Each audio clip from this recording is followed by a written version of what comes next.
Hello, hello. Welcome to Newbies to Movies. I'm Tyler. And I'm Justin. This is a podcast where we like to talk about new movies that we're watching. This week's theme being around director David Fincher. So yeah, we'll get into him. But first, we like to start this off with just saying what we've been watching for this past week, something that doesn't directly affiliate with the theme of the week. But yeah, Justin, you want to go first? Yeah, mine does affiliate with the theme of the week. I like to do that sometimes when we're picking a director, an actor, or genre, just really dive into it and find another movie that I can kind of just add more perspective, I guess, to the movies we're watching this week. So I watched Gone Girl by David Fincher. I thought it was pretty mid, to be honest. I had some pretty deep frustrations with the middle of the movie. At a certain point, I just felt like, yes, we understand she's a step ahead, but it was like constantly like getting thrown in her face that she's always a step ahead. And I felt like it just dragged out a lot of those plot points. And I felt like you could have saved that to kind of wrap up the ending a little bit better. But that's just my opinion. I mean, I know a lot of people really love this movie, but yeah, it just wasn't my favorite of his. Yeah, I rewatched it today because after you said your frustrations, I hadn't watched it in a while. So I kind of wanted to reattack it with like a new perspective on like just overall just films in general after Mhm. we've been doing the podcast because I haven't watched it I think since like 2017 and I really enjoyed it then. I enjoyed it this time. I would say I took away a little bit because the ending for me felt a little rushed. I think the whole first half to the middle half of the movie really is well done in the pacing style, and then the pacing is just like totally different with the back third of the film for me. Uh, Yeah. seems like he had to speed it up so it did become a 3 hour movie. Yeah. As far as like some of the like the plot points that you're talking about, I don't necessarily agree as I saw once that he saw the stuff in the chest, or he knew the whole time that he wasn't doing it, Ben Affleck's character. And then once he saw the stuff in the shed, it kind of cuts right to her because that's right when he notices as well that he's been set up. I think he Mhm. started to notice like stuff here and there, but he's like, oh wow, like maybe she was like kidnapped weirdly or something. And the moment he saw that, he's like, oh, I'm set up. And then it cuts to her creating her whole story. I never felt like she was way ahead. It just was in circumstances where like the media already decided that he did it and was just running with that narrative and the police ran with it. Yeah, part of that too is like I think I was frustrated because like the twist was an hour in, like that scene specifically, and then it was like, what am I sitting around here waiting on? Like I felt like I was just like kind of waiting for the ending rather than like actually caring about her dealing with those people in that little hotel or hostel or whatever it was. I was just like, I don't care about any of this right now. Like, what's gonna happen? That's all Interesting. I wanted to know. For me, I saw it as more so like, was she going to follow through with it? Like, was she, because she you could see on the calendar, she like points Yeah, like, oh, sure. I'm going to kill myself today. Oh, maybe in a month, maybe 2 months. So it's like, oh, is she actually going to follow through with it? She likes watching him going through it. And then, but he knows that about her, that where they low key know each other very well. That's why she could even set it up in this place because she knew that he would look so guilty. So he goes on like a public network, pretty much vies for her to come back. And then she does what she does. Honestly, she's like the horror. She's way worse than Ben Affleck's character. Ben Affleck is like a kind of a piece of crap for cheating and stuff, but at least he isn't like a murderer. He's also a And then like, dumbass. yeah, he is quite dumb because like he just be flirting with the girls while like this whole thing's happening and just not helping his narrative. I think Ben Affleck was like a perfect casted person for that because he just gives off those vibes as a piece of shit. And kind of like media itself, like the media first image and like towards the end image where he's like bringing the dumpster out to like the side street. I think I've seen pictures of that, him in like actual magazines and like social media, just like in real world, just looking like that. Yeah, after he breaks up with J-Lo for the 8th time. Yeah. I'm like, yeah, David Fincher saw that and saw that on like a news source one day and it was just like, yep, that's my guy. Hey man, you know those 8 breakups you've been through? Channel Yeah. that. Yeah. Um, yeah, I looked at the screenplay writer because I think it may be like a slight screenplay problem as well. Is that she's only wrote Gone Girl and Widows, and that's it. So she's only wrote 2 movies. So it just seems like Yeah. an inexperience to like wrap up something. But yeah, so that was one of the things I watched this week. I saw 3 movies in theaters this week. I saw Forbidden Fruits. It's a very campy horror movie where I think Heathers is a very good like comparison to it, and it's just not my kind of film. I literally fell asleep in the theater for it for like 20 minutes and then woke up, and the back third of the film was really cool. But I literally fell asleep for the entire like middle of the film because I was just like, this is boring as hell. Why are they dragging it out?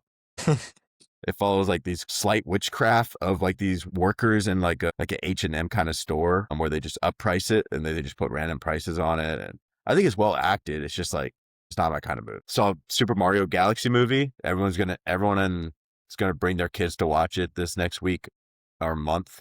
It's gonna make $1 billion, but such a shallow narrative of a film, in my opinion.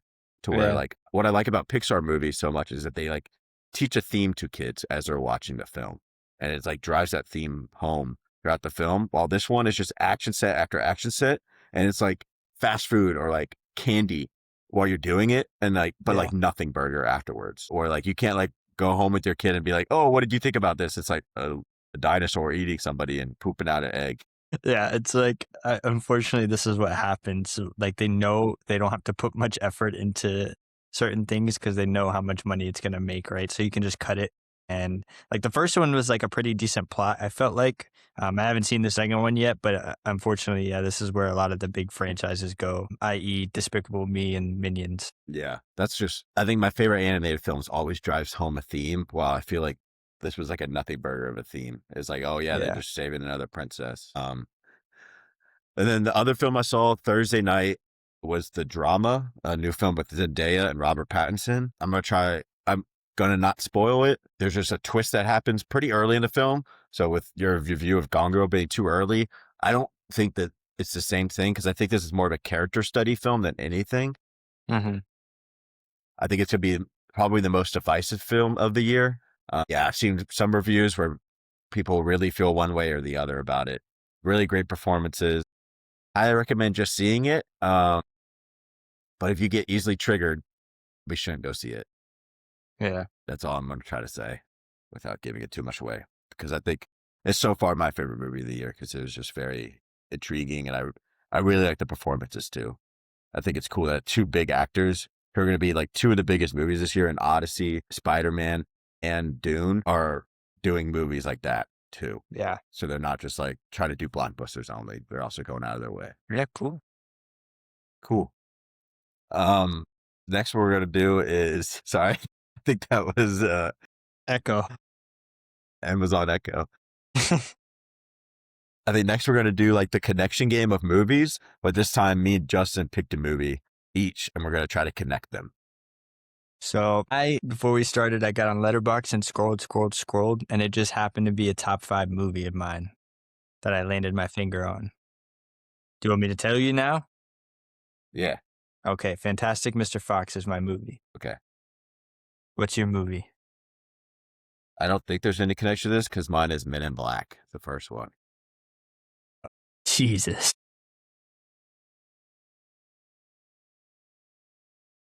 Imagine I chose like Ocean's 11. It's like, well, we already connected it. Dude. So we want to start with Fantastic Mr. Fox and then try to connect it. Yeah, I mean, that's the only way I'm really thinking. I'm trying to think of like side characters who were in Men in Black that we could potentially got, like, try to go after. Because you got Will Smith, Tommy Lee Jones. I know where to go with this. So tell me if you have something better, but I'm going to lay the whole thing out. You have George Clooney in Fantastic Mr. Fox. You go to the Flash movie where he cameos as the Batman. You then go to, I can't think of it, the other Batman, Michael Keaton, and his Two-Face was Tommy Lee Jones in that movie. I don't know exactly what Batman movie that is. I know what you're talking about. Are you sure he was the Two-Face of that, or was he George Clooney's Two-Face? Shit, you might be right. No, he was Val Kilmer's Two-Face. Shit. Yeah. I had a feeling he wasn't Michael Keaton's, because I remember the movie that Tommy Lee Jones in was really bad. Like, really bad. I'm trying to think. We can still probably connect it, but we probably have to do one more movie, right? Yeah. Did they keep the Robin the same? Different Robin? Remember, they had different Batmans in the 90s. It was like Michael Keaton, Val Kilmer, and George Clooney. Damn, I thought I cooked there. Will Smith was Fantastic Mr. Fox. Meryl Streep is in it. Jason, Bill Murray was like the big ones. Yeah. I feel like Bill Owen Murray's Wilson too for a minute. I just remember that. Bill Murray, what could we connect Bill Murray to? thing. Murray's in a movie with Adam Driver. Is Adam Driver in a movie with any of them? I remember Bill Murray was in Zombieland. I don't know why that's stuck in my head. Yeah. And then I just don't know if he's done anything with Will Smith. I got it. I got it. Okay. Is that So we got Fantastic Mr. Fox, and then we can go Bill Murray to Zombieland. Zombieland, Woody Harrelson, 7 pounds. Will Smith at 7 pounds. sweet? Men in That's pretty Black. good. Yeah. I mean, Okay. So took us a minute, but we got there. okay. So yeah, we got Fantastic Mr. Fox to Bill Murray to Zombieland to Woody Harrelson. Hey, Mitch. Hey, Mitch. I also watched the entire Hunger Games series this entire week. So yeah, that's stuck in my mind. I also started reading the most recent book again, even though I read it last year, just because I'm so hyped for that movie. I forgot how good the Hunger Games movies were. Used to be obsessed with those movies. Woody Harrelson, 7 pounds. He's blind in that movie, by the way, if you've never seen Is it. he? Yeah. Quite Huh. interesting. I'll 7 have to check that pounds, out. Will Smith, and then the man, the myth, the legend, Will Smith. If you had told me from when we mentioned these two names that somehow it would involve Woody Harrelson, I would have told you were lying. There's such a drastic change in movies. I feel like he's a good mix in between the two of them, He's He like in is. I like, mean, he has range. hmm oh, another show that you need to watch, True Detective, man. I know. Him and I Matthew know. McConaughey, the Texas boys cooking together. I've I think heard. we're doing Matthew McConaughey in a couple of weeks. I feel like you just gotta watch the whole season. It's season 1, right? Yeah, Yeah. all the other We'll seasons are see. all right. Awesome. So yeah, this week we did David Fincher, the Denver-born director. He's 63 right now. Started making movies in the 90s, but he first started off doing music videos. He's done a crap ton of music videos. I think over 50 of them. He's won 2 Grammys for doing music videos with the Rolling Stones and Justin Timberlake and Jay-Z. He also did a bunch of Madonna videos and then transitioned into film. His first film, Alien 3, was say a box office disappointment would be quite an understatement. Apparently, it was like he doesn't even acknowledge it. He said he was too young.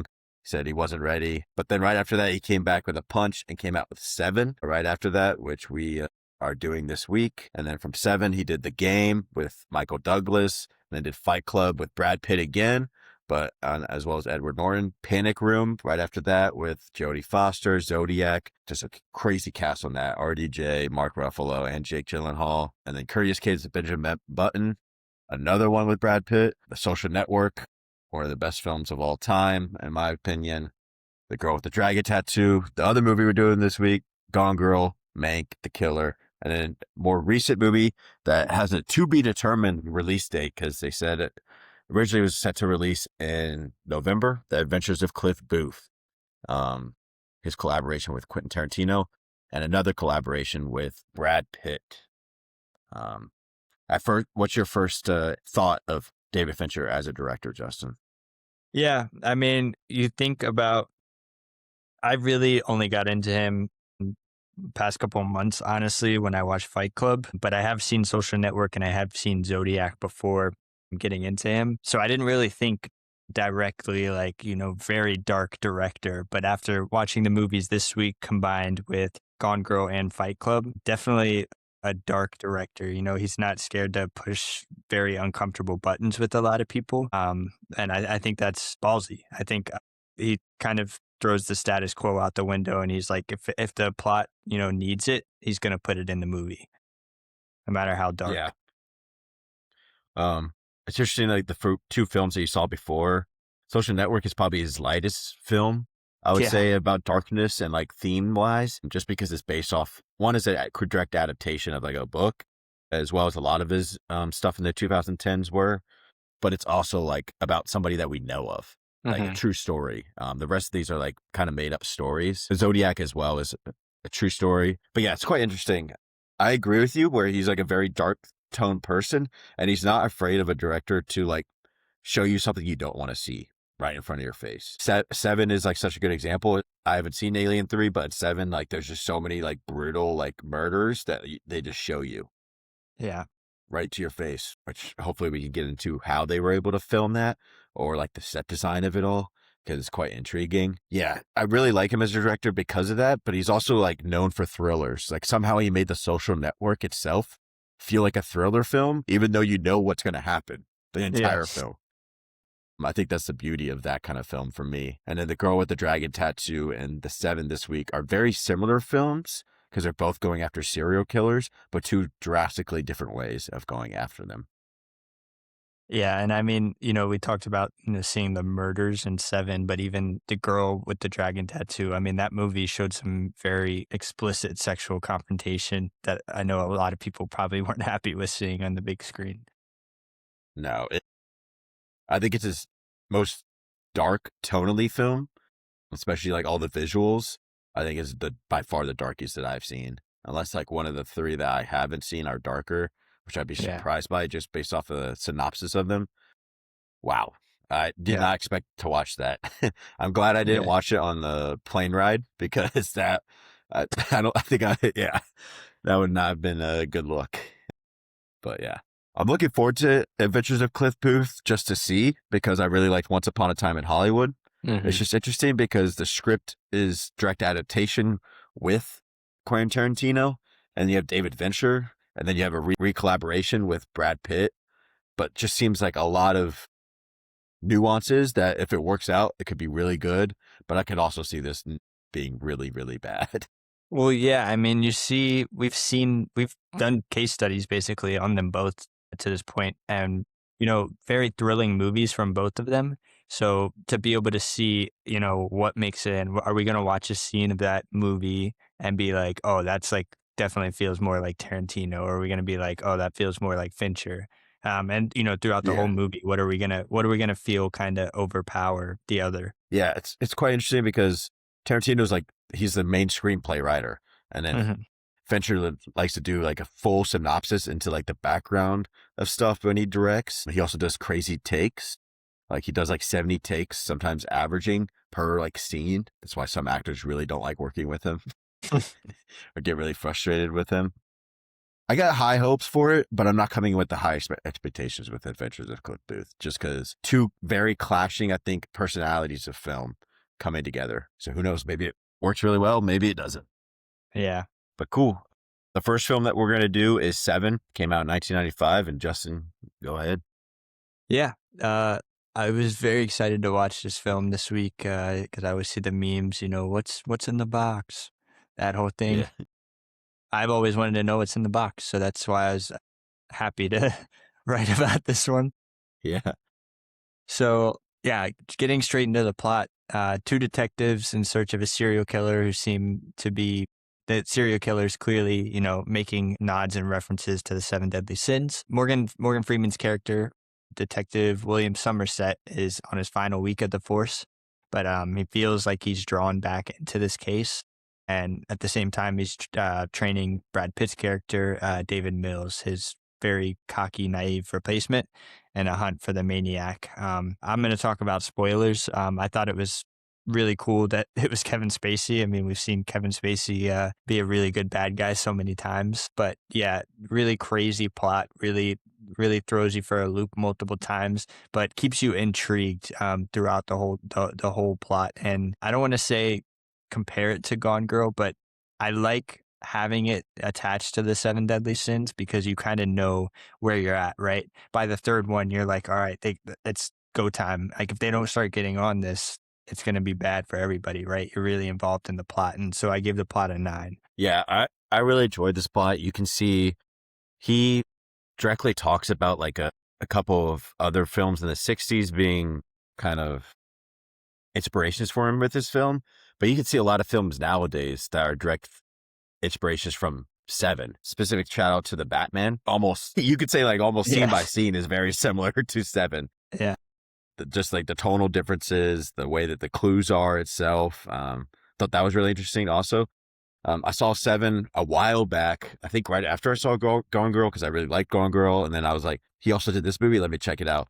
And it was cool to rewatch it this time with understanding a little bit more nuances to film.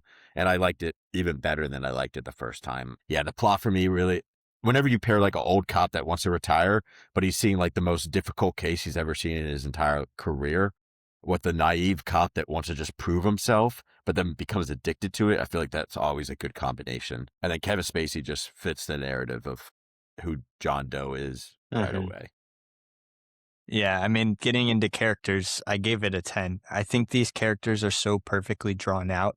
Um, Obviously, you can do that when you're really only focusing on three, four, if you count his wife, main characters. But yeah, so well done. I mean, having the kind of nihilistic old head cop training the hotshot young naive cop, while John Doe, Kevin Spacey's character, is literally just toying with them, and they know that. It's so interesting, and the back and forth between the three. I mean, the scene in the cop car felt like 2 hours, but just seeing all of that unfold with those three in the car together. I mean, yeah, I couldn't imagine being on set that day, just being like, wow, this is magnificent to watch. Yeah, it interests me because when reading up on this, I couldn't see about like shooting. Like, was David Fincher starting off right away with doing a crazy amount of takes? But this film seems like he was really learning his move, but also like letting scenes breathe out. As a director, it's really with the characters. Morgan Freeman's character, I think, is the most interesting to me because right at the beginning of the film, I mean, it's a very unusual crime right at the beginning, like the gluttony one. And Hmm. he's just like, it is what like that's really gross, but Yeah, it doesn't. They don't see gluttony like the word at all right yeah. away.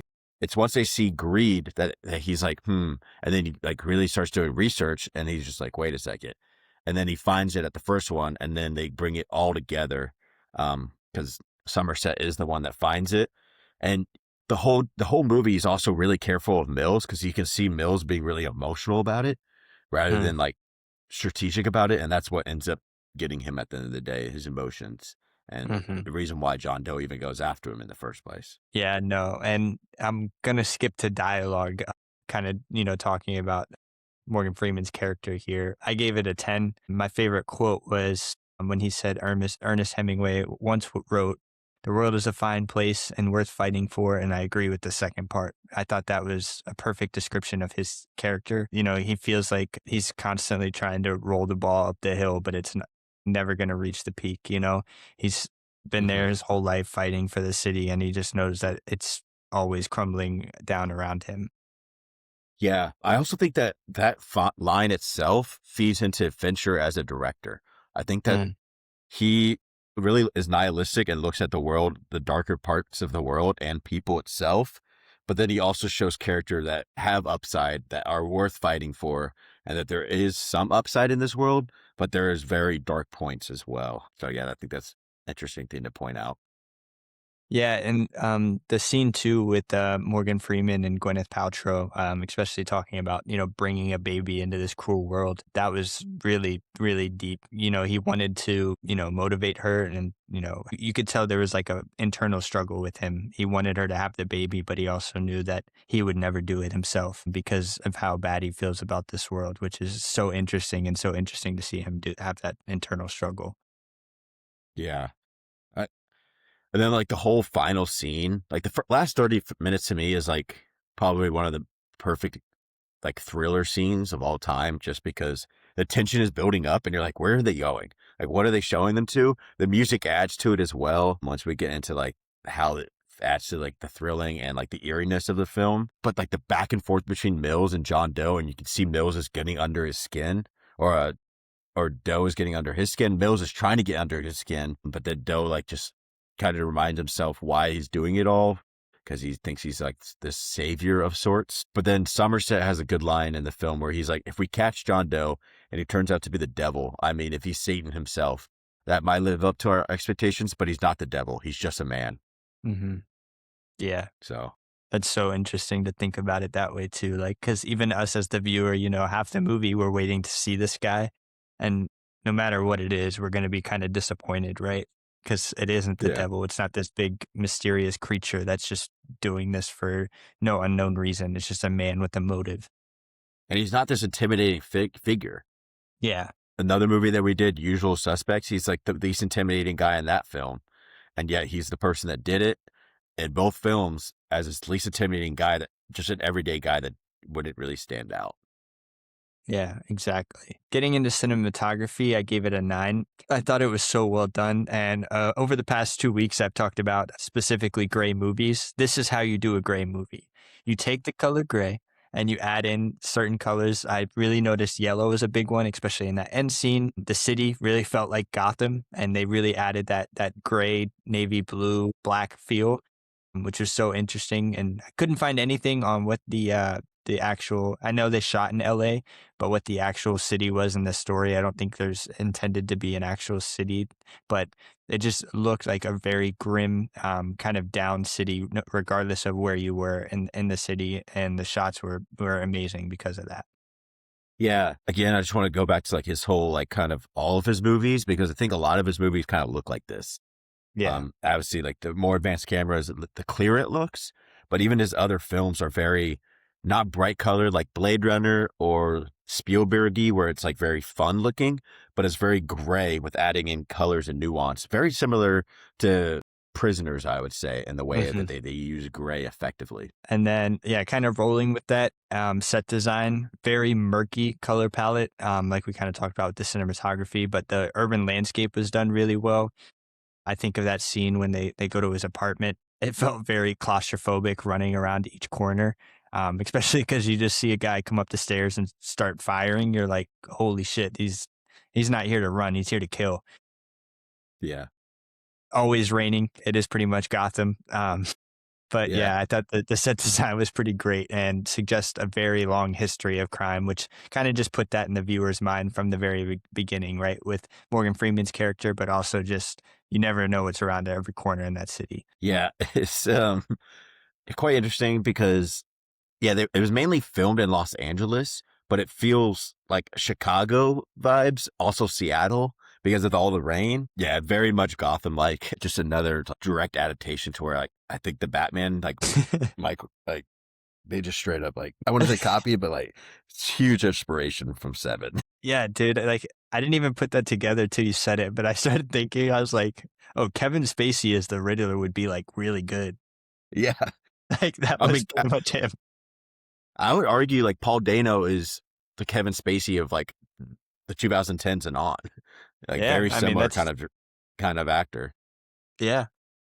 No, that's completely fair. And then I think the Batman is just a mix of David Mills and I'm blanking Somerset as well. I think he's just a mix. Like Yeah. No, yeah. I mean, Alfred's like very much like Somerset in that film. that's true. That's true too. Yeah. Alfred's very much like that. And then Pattinson and Brad Pitt are such similar actors now, if you think about it, like in their career, where they go after these crazy roles and they're not like shuttled into being like these big franchise guys, even though Pattinson's trying to get away from the Twilight fame of it all early in his career. Pitt also started with a vampire movie. All right. I don't want to get too much into it. There's way too many connections to both of these films.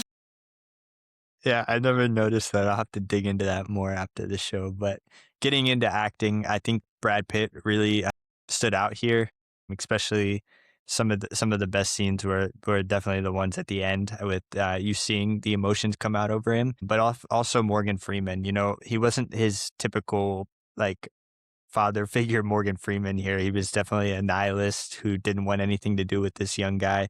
And, slowly came on to him and his wife. But, I thought they were really killed. And then obviously Kevin Spacey's always super eerie. Yeah. Nah, the acting was really good in this. I gave it a 10 just because um I guess like we were a little late, obviously, for the picture. We mainly know Morgan Freeman for like older roles, and then as well as narrating, and then like as Lucius in the Dark Knight films. Hmm. I didn't really see him a lot of, but like this movie really showed me like, oh wow, I should probably check out some of his other filmography earlier, or like in the 80s and 90s where he was like really cooking. Yeah, we should definitely do him one week. I would be interested to see that. Yeah. Yeah, getting into Brad Pitt, I think he's just one of my favorite actors because, again, he doesn't like niche himself into like one category. He goes Hmm. from Seven, and then he does Fight Club, Snatch, he does Ocean's 11, and then Troy, and then did Mr. and Mrs. Smith, And then he also did like the assassination of Jesse James and Glorious Bastards. He plays like a totally different type of character. I think he's just such an interesting actor to me. And every movie that I see him in, I really enjoy pretty much. It almost feels bad to like try to compare some of his roles. It's like you can't. It's yeah, like people say apples to oranges. Like they're just different roles. Like you can't like Yeah. say one's better than the other because he's playing a completely different thing, which is really cool. You Yeah. don't see that a lot. hmm Yeah, I agree. And then directing, yeah, I gave it a 9. Really great psychological thriller. I think obviously this is right up Fincher's alley. Very signature, dark and gritty. I wouldn't have said this a couple months ago because all I knew Fincher was for Zodiac and Social Network. But I see why people like those two movies of his a lot, just because he really took that thriller aspect and applied them to, like we said, true stories in the real world, which is really cool. Yeah. No, I really like the directing too. Talk about like a little bit of like the writing too, even though he didn't write it. Andrew Kevin Walker wrote it, but I think it's cool that a lot of his earlier films were direct, like original screenplays, and then he became like more of an adapted kind of guy, where he started adapting books more so it seemed like, and other scripts. But yeah, I think this is probably one of his more best directed movies, and it makes sense why after this he starts like going way off, because I bet after Alien 3, everybody like kind of pushed him away and was like, I don't know about this guy. And then he was like, and then he just came back with like a big punch, and is like probably one of the bigger like second films of somebody's career to come back on. Yeah, and then getting into soundtrack, they gave it a 9. I thought it was a really good score, very dark and atmospheric. You had stuff like jazz playing, but also kind of like a little bit of rock mixed in, which was interesting, kind of to merge those two in the 90s. Definitely a lot of different kind of music going on in the 90s, so that was pretty cool to see. What did you think of the soundtrack? I thought I really enjoyed it. So I watched it at one of my coworkers that was letting me stay at his place, as I was like moving, and he had surround sound. And so, dude, it just added to it. He has dogs. Like every time, like there'd be a tense scene, the dogs would just start barking. So that would like scare me because I'm like, "What the heck?" But it's just because I had it turned up pretty loud. But dude, it was such a intriguing, like that added to like the tenseness of it all, right? Yeah. Especially like the background while they're even talking, like the background like sounds as they're in the car traveling was just like so eerie that added Mhm. to the tenseness of it all. I think of that opening scene too when Freeman kind of walks downstairs and then, Mills walks up on him like, "Hey, I'm your replacement. This is me." All the sounds going on in the street around, I was like, "Oh, this movie's going to be cool. Like, it's not just going to be Yeah. like a typical detective Yeah. movie." Yeah. Getting into theme, obviously, spoiler alert, Seven Deadly Sins, but biggest one that I really took away was moral decay, right? We see Morgan Freeman's morality kind of shake and waver throughout this film, but it's also understood that that's been his whole career there. And then seeing that kind of get passed on, the city taking such a drain onto Detective Mills was such a big part of the movie and such a cool thing to see. And then obviously the nature of evil with John Doe is really interesting as well. Yeah. I think some of those themes that you hit on were definitely dehumanization, another one. But I think connect three movies of his, Seven, Zodiac, and Social Network. It's themes of like pressure and obsession into something.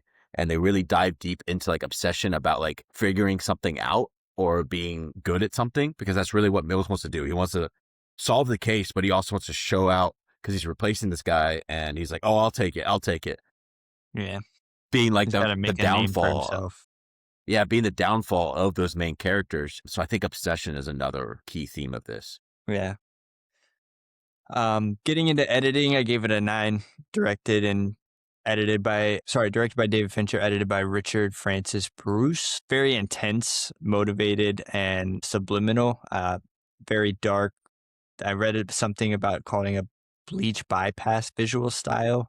And obviously they used a lot of rapid cuts and, those intense scenes. But I think that bleach bypass style was what I was kind of mentioning earlier, how they used other colors over top of gray to really, still get great cinematography, but still make it that gritty, dark film that we see with a lot of Fincher movies. Yeah. It's very well edited as well. He also, the editor, edited Shawshank Redemption the year before this as well, and then The Green Mile as well. So I These think make it's probably sense. interesting to see other type of movies. Yeah, Yeah. very similar kind of editing styles.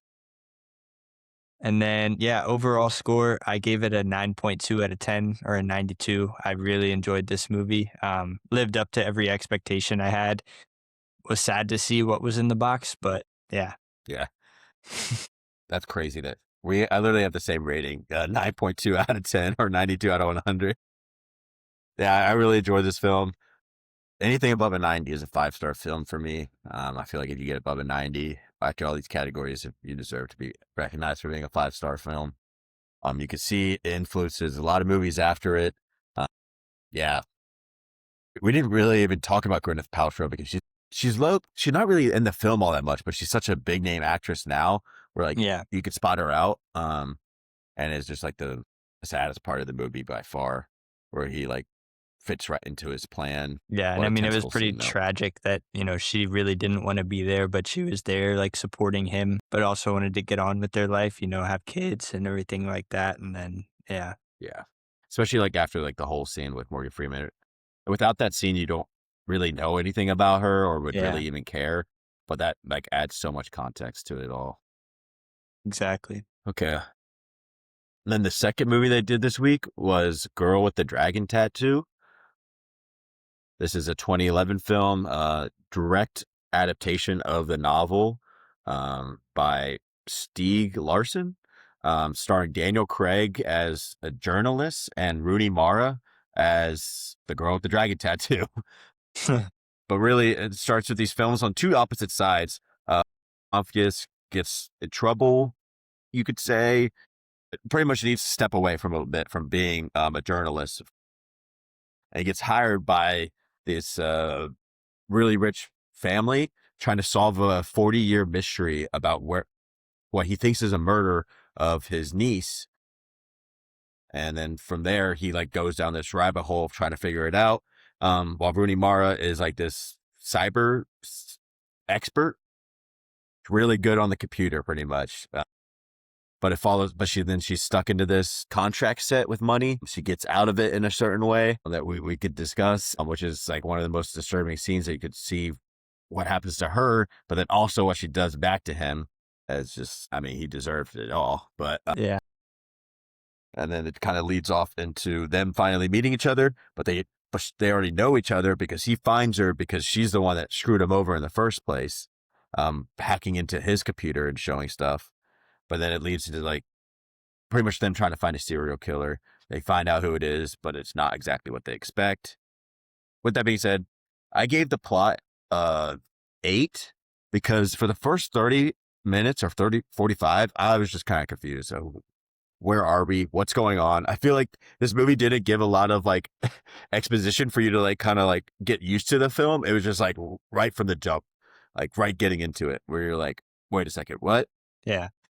It felt like it needed to slow down a little bit in the beginning. We think just talking about Seven, you had two cops, you were getting into it, you had a serial killer. 3 things.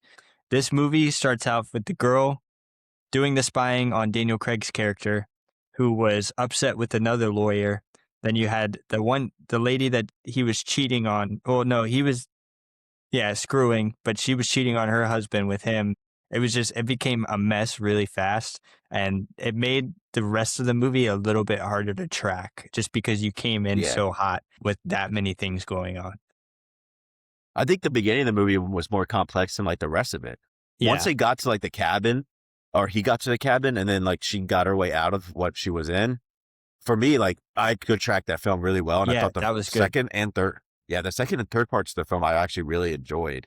I think for me the plot was really just at the beginning, just felt so rushed, which makes sense because like this is already 2.5 hour movie, so it's like if you try to slow it down, and I'm sure like the book probably goes a little bit more in depth about the beginning where you can track it a little bit slower. But for a movie wise, it was just so much like so right away thrown at your face of like, I think I had a little bit of an issue with the ending too, because it started harping back on the stuff that happened in the beginning.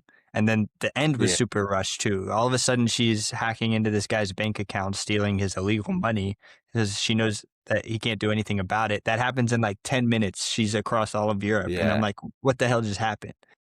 Yeah.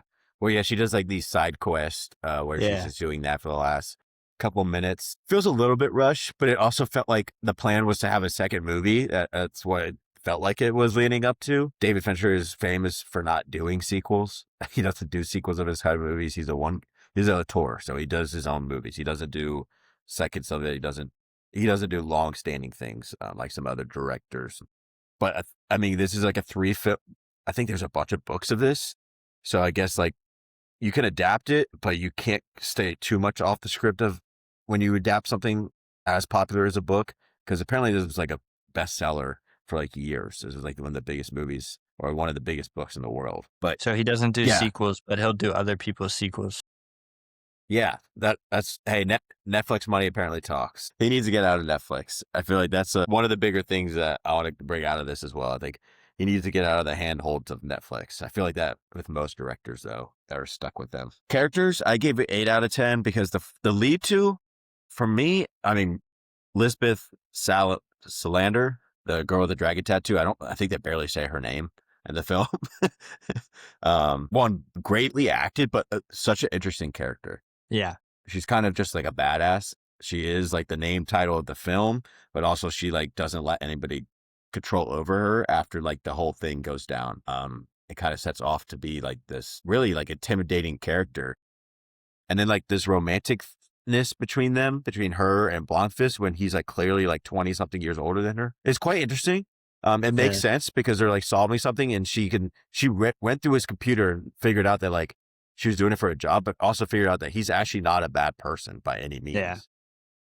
And she was like, oh, he's actually has good intentions and all this stuff. And she felt comfortable with them. I just really enjoyed the front two characters, but everyone else for me were just not there for me other than Stellan Skarsgård. Right when I saw his name on the film and walking into the film, I was like, yeah, he's going to be the villain.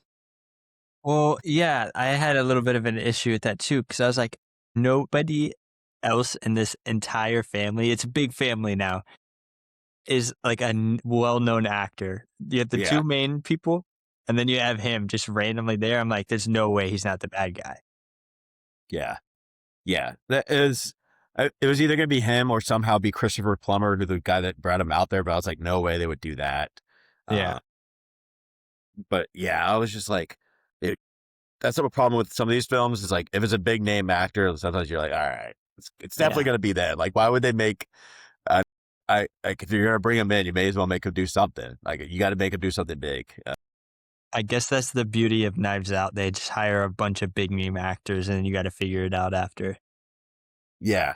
Because a good example just from this year, completely different type of film, but The Rip Yeah. That's has, yeah, I knew it was going to be, what's his name? Stephen I say Wynn, big act. No, Oh. I say, the Lanterns guy. Yeah. yeah. Kyle Chandler. Once I saw Yeah. Kyle Chandler, I was like, nobody else on that crew is a big name at all. Why would they just bring him on as a side character? I was like, no, he's Yeah. going to be the villain. Another good example, just I could think of from this year. Yeah.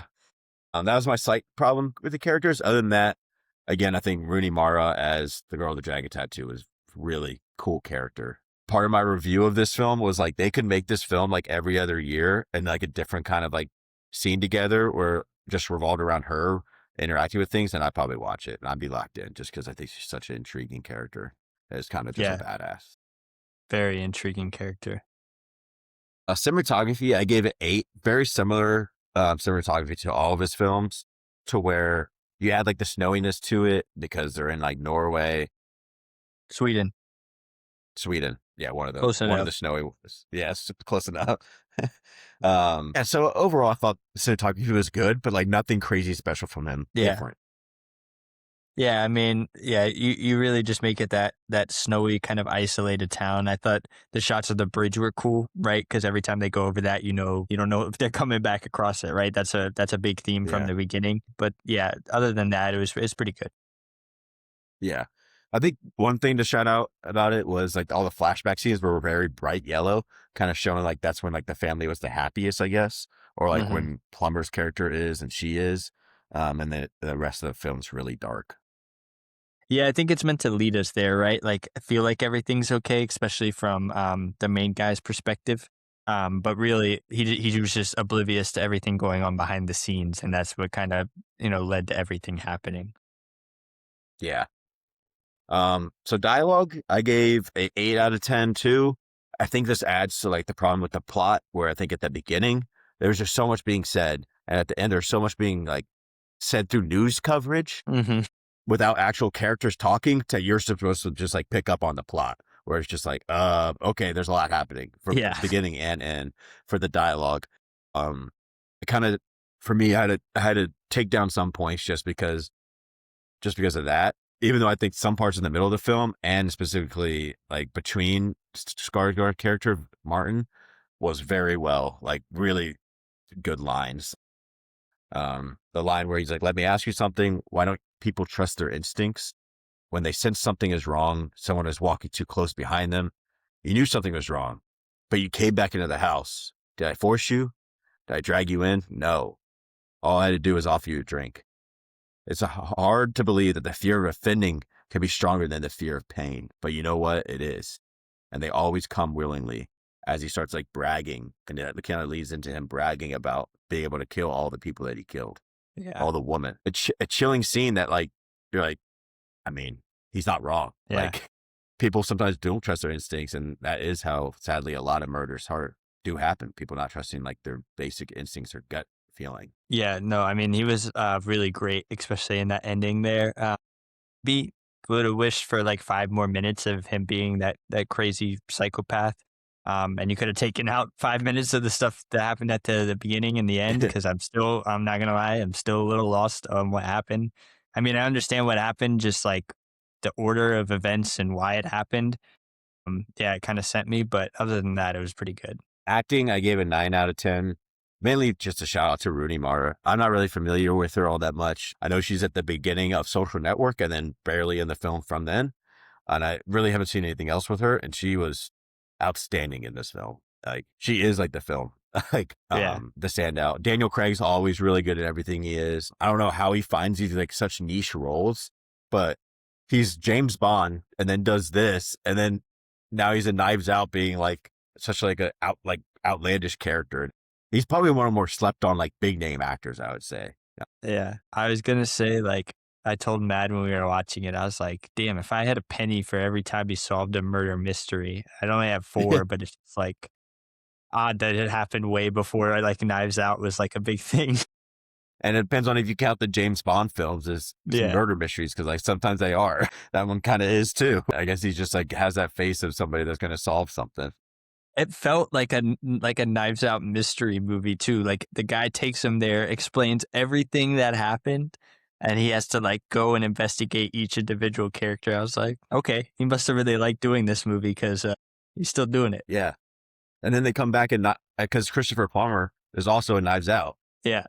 In very similar circumstances. I mean, obviously, Plummer's the one dead in the first Knives Out, but like still similar circumstances, trying to solve something with that family. So kind of interesting that they're like in films that closely tied about murder mysteries. Yeah. But yeah, Rooney Mara for me was the standout of the film by far. I they came out with a sequel apparently in 2018 without her or Craig, and it was like a box office bomb and it was horrible. Apparently, it's like 30% on Rotten Tomatoes, and I'm like, why would you recast the main girl? Like, apparently Yeah. she wanted to do it, but they gave it to someone else, and it's like, what? She got nominated for an Academy Award, and you don't even give it back to her? Like, that's insane to me. Yeah, it's Yeah. nuts. Sound effects, I gave a 7 out of 10.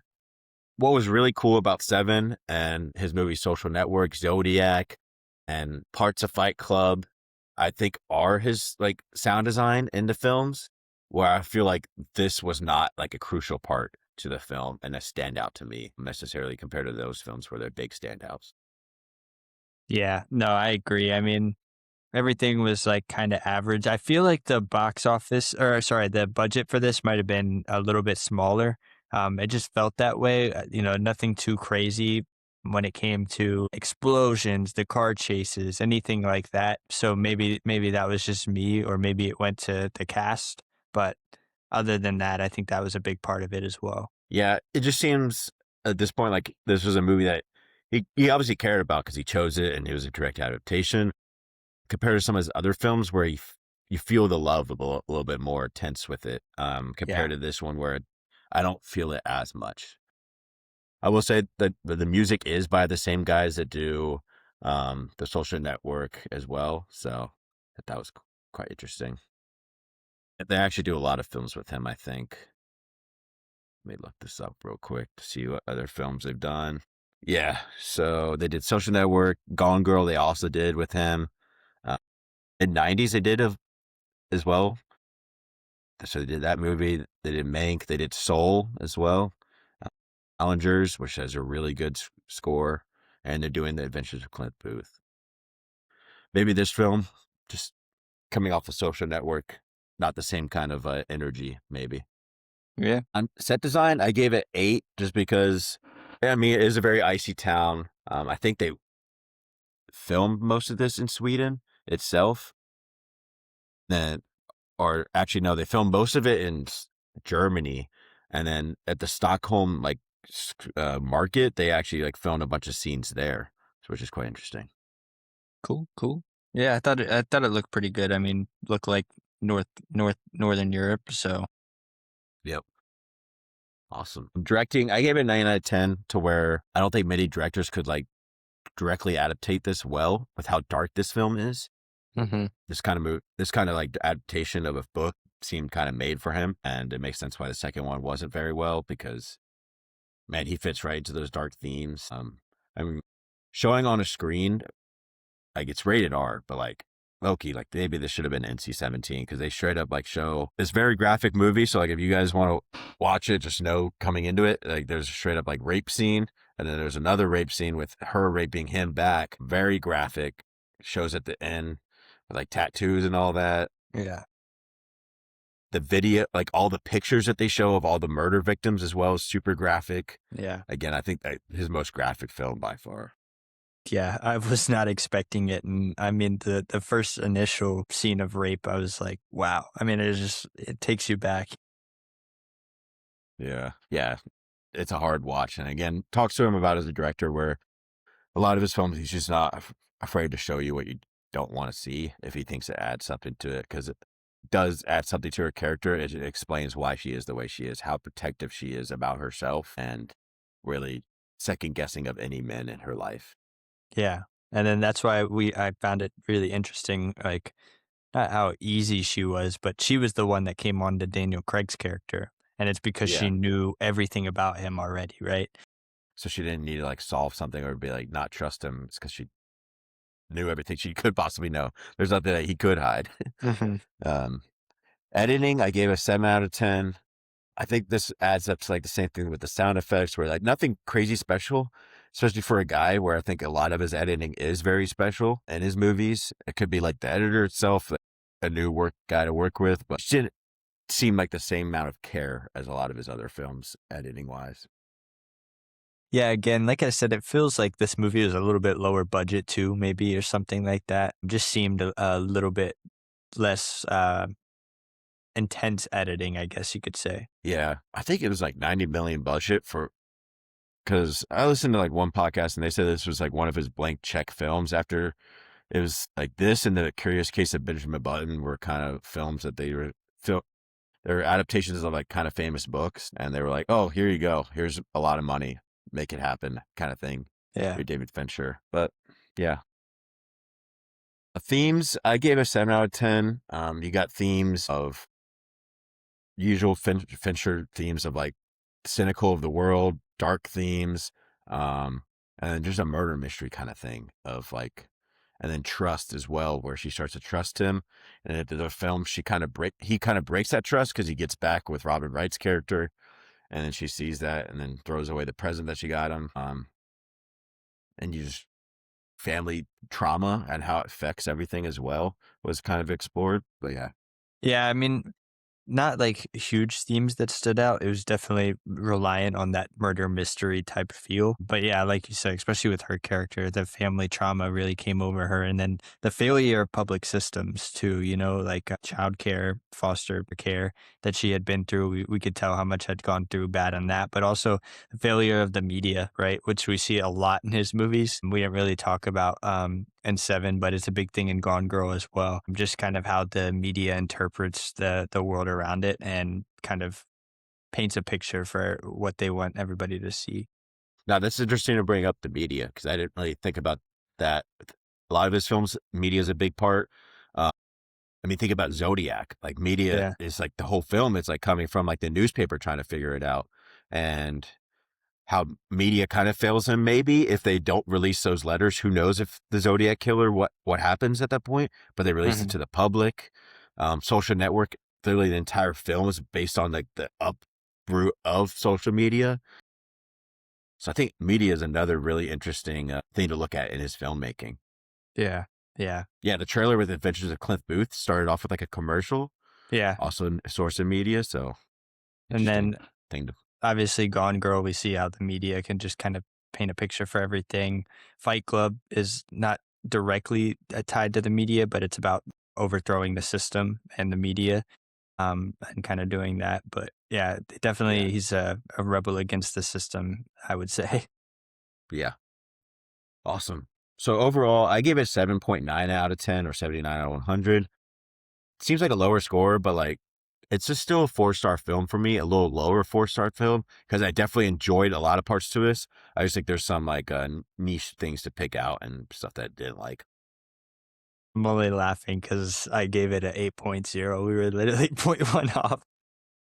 We've been doing this too much lately, dude. We're like merging minds. Yeah, I thought it was a really fun film. Definitely dark. I mean, when I say fun, I mean it was fun to like kind of follow the murder mystery.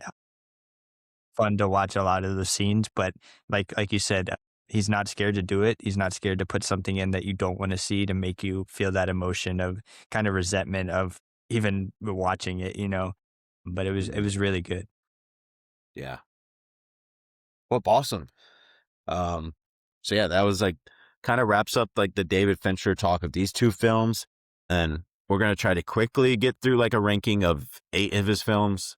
I've seen 8, Justin's seen 6, but yeah, we're going to get through them. So first, it's going to be Team A is 1, 3, 5, 7, and 8. And then Team B has picks 2, 4, and 6. So less picks, but kind of more influential towards the top of it. I'll do the random generator, and each team gets 1 veto. Okay, I get to go. I get to pick which team. I'm gonna choose Team A. Thank God. Yeah, I yeah, feel like I've seen his top 6 movies, so I didn't want to yeah. put them at 7 and 8 Um, and be stuck. yeah, and then yeah, and so then you'll be Team B.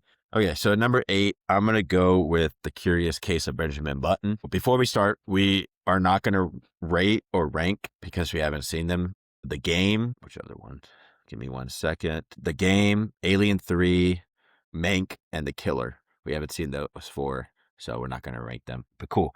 First one I'm gonna rate is The Curious Case of Benjamin Button. Another movie with Brad Pitt, where this feels like the most Hollywood type of movie, if that makes any sense. Like a very publicized, very popular movie, and it looks more like a Spielberg movie. I feel like Spielberg, if he did this, would do a lot better with the type of themes of this movie because there's not really many dark themes. He's just reverse aging. It's a baby that's born old Hmm. that turns younger as he goes. So when he's 80, he's actually like a baby. That's like the whole plot, and it Yeah, just follows him. interesting. It's interesting, but I just don't think it's his type of film. If that makes sense. Yeah. Cool. And then number 7, I rewatched it this week as well. Panic Room.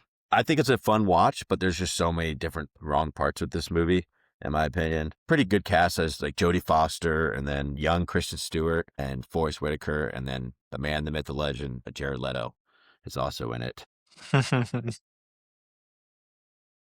It's just about like a home invasion. I think we're gonna do this in a couple weeks. I like it. I just think his other 6 films are that much better. Okay.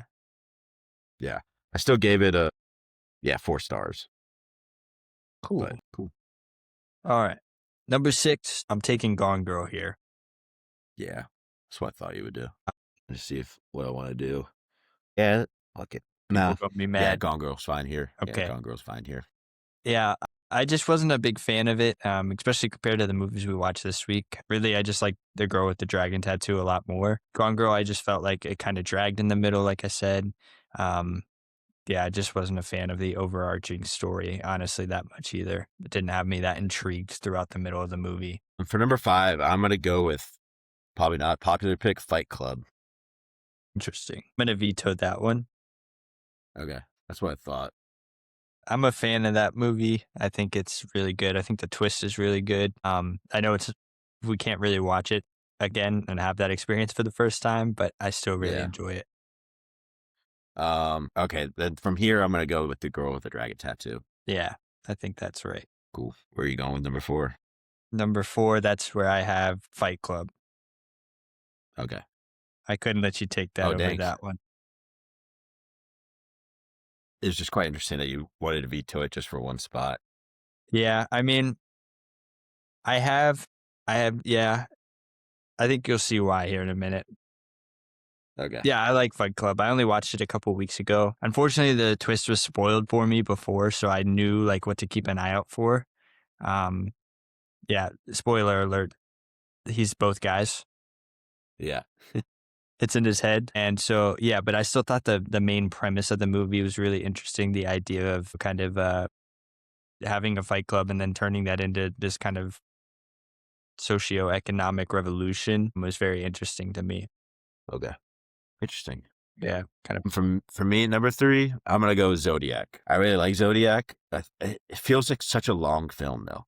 Um, there's also like a big like time jump in the film, which makes sense because like the case is still unsolved to this day. I think really good performances, but for me, it's just feels like such a long film compared to the other two that don't feel like long films but are just the same length. Yeah. So I know what you're going to have number 1. I would say Social Network would be my 2 behind 7, but that's just me. I know you're really high on Social Network, so I'm going to take 7 at number 2. Not going to force your hand on the veto just in the interest of time. Yeah. Yes, I really like 7. Like I said, 5-star movie for me. Really great acting. Really everything we talked about was pretty amazing in this movie. Yeah.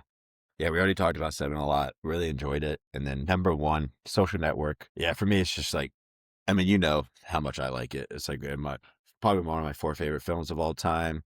It's just so well edited, and somehow like a film where you know everything that's going to happen becomes like a thriller film where you don't know what's going to happen from scene to scene, which is like quite unique for what seems like a boring concept.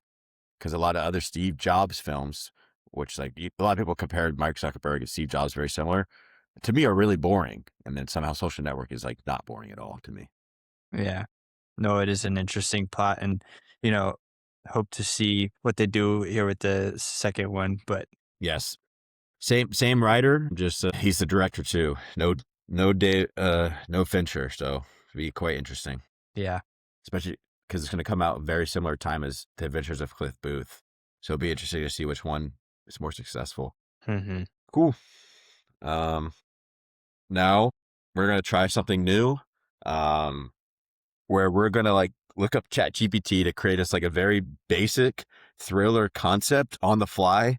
And then we're going to choose a director, lead actor, lead actress, 3 supporting actors, and the composer for the film to kind of fit into like this theme of like what we would want the film to look like. And it makes us kind of think on the fly. Thought this would be a fun idea just to do. Yeah. Okay. We'll see who gets to go first. Cause I think the way to do this is, for one, there's so many actors, actresses. I don't think we're going to steal anybody's because it's such way different premises.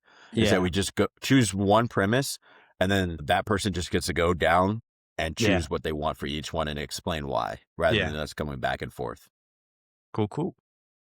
So, Justin, you get to go first. Let me just type into the prompt. Give me a premise with 5 characters. Film premise with 5 characters. So I just give me a 4-sentence thriller film premise with 5 characters. That's all I just typed out. Cool. ChatGPT. It's making me sign in for some reason. Technical difficulties. I'm working out of a hotel, so you got to work with me here. That hotel Wi-Fi go crazy. Okay, so Ready for this? All right. Disgraced cryptographer, a relentless investigative journalist, a retired intelligence officer, a runaway biotech engineer, and a mysterious courier all receive identical encrypted messages pointing to a train arriving at midnight. Each message reveals a different secret about a catastrophic event that hasn't happened yet, but will if the train reaches its destination. As they race through the city to intercept it, they realize the messages were sent by one of them. The problem, none of them remembers sending it. Okay. So So you got a disgraced cryptographer, whatever that means. I think it's a cryptographer. Yeah, cryptographer, sorry. So what I was thinking first off was director. Mm-hmm. Think when you said train, I automatically pictured like this like Western kind of thing. And Okay. so I'm going to go Coen Brothers, Okay. I like that. which is different, but I think if you really dive into the Western feel of it, it could be Mhm. interesting. Now, does it say like which role is the lead role, or like I just kind of picked that based No, off what I because want? maybe you could do like all like 5 together. So you don't have to do like a lead and then just do 5 in general. Okay, yeah, I'll just do that. Okay. I kind of jotted down some names of just my favorite actors to kind of roll with the punches here. So I'll see who I can fit into the role. I'm going to go, list me the 5 and I'm going to pick who I think could play that role. So go with the first one. A disgraced cryptographer. Give me Jake Gyllenhaal. Jake Gyllenhaal. Yeah. All right. Be quite interesting just because he's had a kind of a bad run in the last 3 years, I would say, with some movies. Yeah. And it also but working with the Coen brothers, who also haven't worked with each other in like 5 years. So I think that would be quite interesting. I would hope they come back together eventually. Yep. Okay. And then relentless investigative journalist. No, I had to do it. Give me Margaret Qualley. God, I knew it. Your girl. My girl. No, I think she'd be good in that role. Like she Yeah. is kind of annoying in some of her roles, which is good. Like Yeah. that's the kind of character she is good at playing. Okay. And then a retired intelligence officer. Retired. We're gonna get an old head. Give me. Yep. This might seem like a pull, but I had him on the list for a reason. Give me Jeffrey Wright. Jeffrey Wright. Wow, that is a pool. I had him But, on my list yeah. for a reason. I knew I needed like an old head to go with all these young guns. Hey, man. Shout out Hunger Games again, man. They always come back. Shout out, man. And then what was the next one? Runaway biotech engineer. Somebody that gives off smart vibes. I mean, all these guys have to give off smart vibes. Give me like, I want to do one, but I just know it doesn't fit. Give me like, Give me Josh O'Connor. Okay. I think he could do it. I think he's a very versatile actor. Yeah, I think And he Runaway can play means that they were nerd. probably pretty young. Yeah. Runaway means they were probably pretty young and they saw something they weren't supposed to see. So, yeah. All right, what was the last one? Mysterious courier. Like a mail carrier? Yeah. Let me get the women involved here. If you do what I think you're about to do. Give me Emma Stone. Yeah, I knew it. Bass is going to lose it on you. All right, and then The composer is the last thing. I'm just gonna steal best composer. Give me my boy Ludwig. Specifically, though, I'm not just taking him for the best. I've seen the Western style he can do with something like The Mandalorian and with Sinners, so I Yeah. think he would be a good fit if I'm really gonna lean into that Western feel. Yeah. Interesting. All right. Cool. What do you think? I like it. I mean, Would you go see this movie? I mean, yeah. I think With you'd the have Coen to brothers? pay most of your budget to the actors. Yeah, for sure. I mean, yes, because it's Stone and Gyllenhaal are the bigger reasons, but yeah, O'Connor's kind of becoming a big name. Jeffrey Wright is a big name, but he Yeah. also like does his own like a side tour thing. roles. Yeah, Margaret Qualley is not that big yet. Keyword yet. I feel like she's coming up to be big, but it's also the Coen brothers, and I could see them doing something like this. I had a different view on it. I didn't have a Western vibe to it. For me, I saw this as like a New York vibe. Or you could even where, do like, they're something running like around. a bullet train type thing in Yeah, that movie. That was cool. Yeah, but interesting. Cool.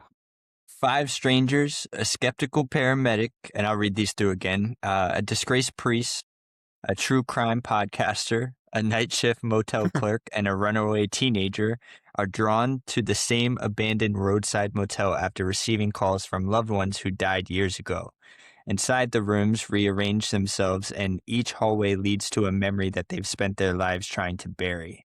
Very psychological thriller here. One by Yeah. one, the motel forces them to relive the moment each of them caused someone else's death. By morning, they realize the motel isn't haunting them, it's waiting to see which one of them deserves to leave alive.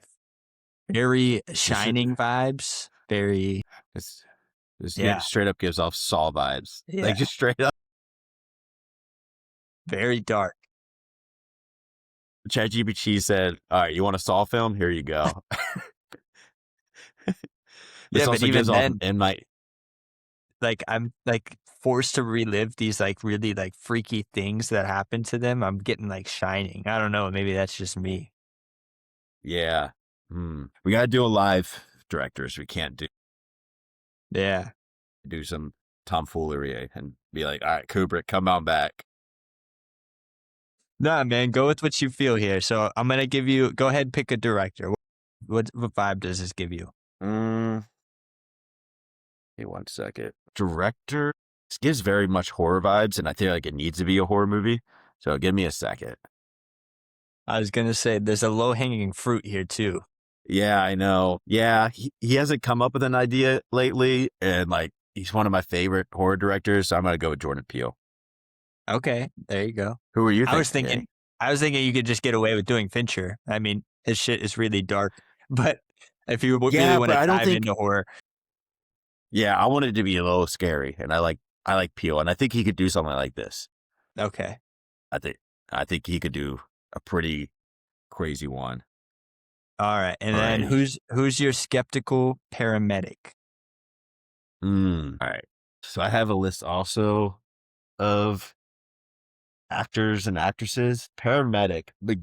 I don't know why it just immediately goes to like an actress kind of figure, and I got like 2 names that are kind of in my head. But I'm gonna go with probably like one of my.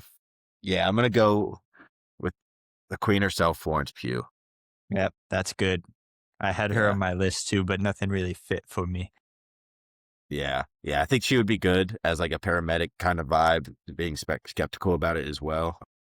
And then I have a disgraced priest, and Josh O'Connor's Taken. Yeah, yeah.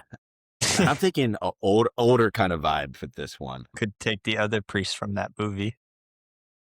No, I'm thinking somebody else, and I'm going with Ethan Hawke, Yeah, the that's guy good that's been too. in a lot of horror films. I really like Ethan Hawke as well. He's in First Reformed, which we haven't seen, but he's a priest in that. So run it right back. And then a fun one here, you have a true crime podcaster, which you're a fan of Okay. yourself. Yeah. Okay. So it's Jordan Peele. So we did the two white people in the film. All right. The rest of them, like Jordan Peele and Ryan Coogler, they're the biggest. So true crime podcaster. I'm thinking woman as well. Give me a second. Because there is another low hanging fruit, but she just doesn't give off that kind of vibe. Because like I would say Zendaya, but she's not giving off that vibe.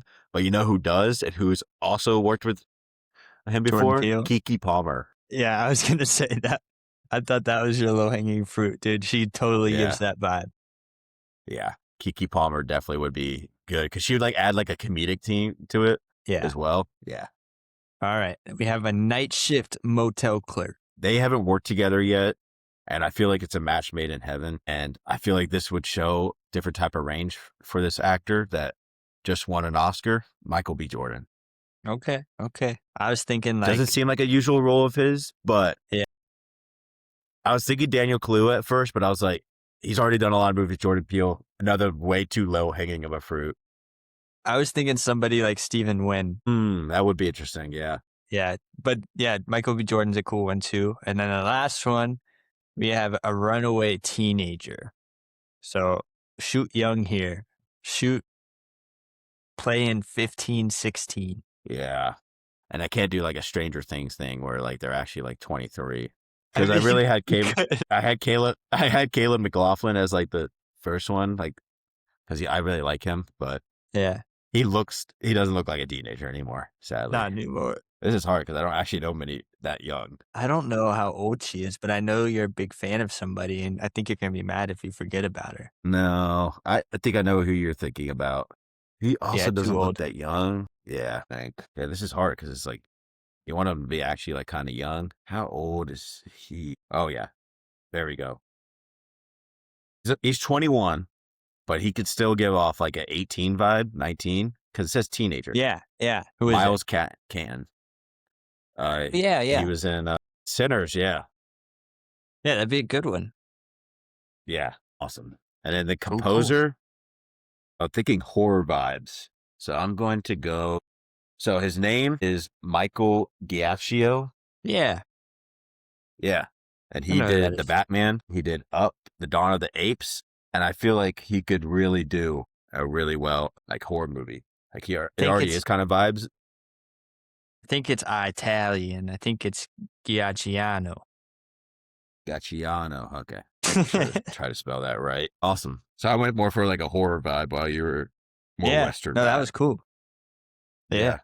That was cool too. Just Awesome. like a very basic prompt, and we kind of just immediately had ideas of what we thought it sounded like, even though it could have been interpreted like very different ways. Awesome. Well, that was fun. I would like to do that Yeah. again sometime. Yeah, we definitely should. Okay, awesome. Well, thank you for listening this week. We went over David Fincher and I did some fun exercises as well. See you next week.